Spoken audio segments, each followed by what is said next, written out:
الرحمن الرحیم۔ ان میں سے ایک واقعہ حضرت صالح کی قوم پر عذاب کا نازل ہونا ہے۔ حضرت صالح خدا کے نبی تھے اور ایک امت میں مبعوث ہوئے جس کا نام سمود تھا،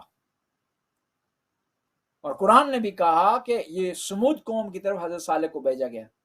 وَإِلَىٰ ثَمُودَ أَخَاهُمْ صَالِحًا، ہم نے بھیجا قوم سمود کی طرف ان کے بھائی کو جن کا نام صالح تھا۔ قَالَ يَا قَوْمِ اعْبُدُوا اللَّهَ مَا لَكُم مِّنْ إِلَٰهٍ غَيْرُهُ، تو حضرت صالح نے آ کر قوم سے کہا کہ اللہ کی عبادت کرو، اللہ کے علاوہ کوئی معبود نہیں ہے۔ وَأَنشَأَكُم مِّنَ الْأَرْضِ، وہ اللہ ہے جو تمہارے لیے پیدا کرتا ہے زمین سے، یعنی اللہ کی صفات بیان کی ہیں، اللہ کے انعامات بیان کیے ہیں، اللہ کی نعمت کا تذکرہ کیا حضرت صالح نے۔ تبلیغ کی حضرت صالح نے، لوگوں نے حضرت صالح کی بات کو نہیں مانا، ایک پتھر کی پوجا کرنا شروع کر دی، اس سے مانگنا شروع کر دیا، اس کے سامنے سجدہ کرنا شروع کر دیا، اس کی عبادت کرنا شروع کیا، منع کیا، نہیں مانا۔ آخر میں انہوں نے کہا کہ ہم تب آپ کے خدا کو مانیں گے کہ اس پتھر سے ایک اونٹنی نکلے جو ہمارے لیے دودھ کا باعث بنے۔ حضرت صالح نے دعا کی، اونٹنی پتھر سے نکلی، اور اب اونٹنی آ گئی، اس کے دودھ سے استفادہ کرتے تھے، اور اس کوشش کرتے تھے کہ وہ اونٹنی پانی تک نہ پیے۔ فیصلہ یہ ہوا کہ ایک دن پانی اونٹنی پی گی، ایک دن لوگ استعمال کریں۔ جس دن لوگ پانی لیتے تھے اونٹنی نہیں لیتی تھی، تو یہ اس کے دودھ سے استفادہ کرتے تھے۔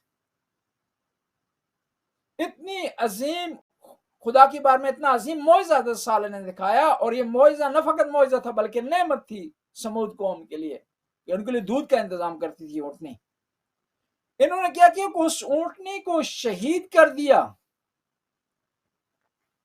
اس اونٹنی کو جو ان کے لیے نعمت کا انتظام کرتی تھی، وہ اونٹنی جو ان کے لیے آسائش کا انتظام کرتی تھی، تو انہوں نے اس کو شہید کر دیا۔ وہاں پر جب اونٹنی کو انہوں نے شہید کیا، اس کو قتل کر دیا، اس کو مار دیا بغیر کسی جرم کے، بغیر کسی خطا کے، خدا کی طرف سے ان پر عذاب نازل ہوا۔ یہاں بات لمبی ہو جائے گی کہ ہم وضاحت کریں کہ عذاب کس قسم کا تھا۔ ہم اپنے اگلے پوائنٹ کی طرف جاتے ہیں، لیکن یہاں بھی وضاحت کروں، ضروری سمجھتا ہوں کہ دیکھیں جو قومیں خدا کی نعمت کی قدر نہیں کرتی، خدا کی نعمت کو جھٹلاتی ہیں، خدا کی نعمت کا شکر ادا کرنے کے بجائے اس نعمت کو ضائع کرنے کی کوشش کرتی ہیں، تو پھر خدا کی وہ قوم خدا عذاب الہی کی مستحق ہو جاتی ہے۔